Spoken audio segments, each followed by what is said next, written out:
আমার নবী এমন ভাবে দুনিয়ার মধ্যে আগমন করলেন, নবীজি আমার যখন দুলনার মধ্যে রাখা হলো, নবীজিকে কোথায়? দুলনায় কোথায়? নবীজিকে যখন দুলনার মধ্যে শোয়ানো হলো, তখন দুলনাও ডানে যায়, চাঁদও ডানে যায়। দুলনা যখন বামে যায়, চাঁদও বামে যায়। দুলনা যখন ডানে যায়, চাঁদও ডানে যায়।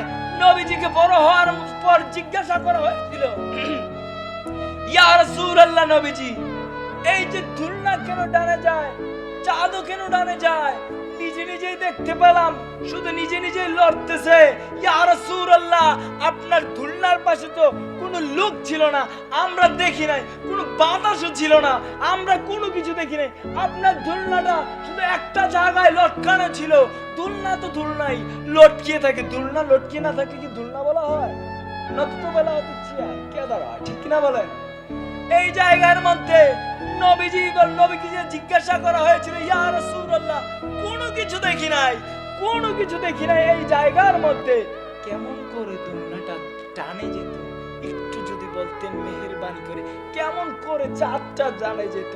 তখন নবীজি বলে, শুনো শুনো শুনো, যখন আমাকে দুলনার মধ্যে রাখা হলো কোনো মানুষ ছিল না, তখন আমার নবীজি বলে আমার খেলার সাথী বানিয়েছে জিব্রাইল। কে জুড়ে বলে সুবহান। কাকে বানিয়েছে?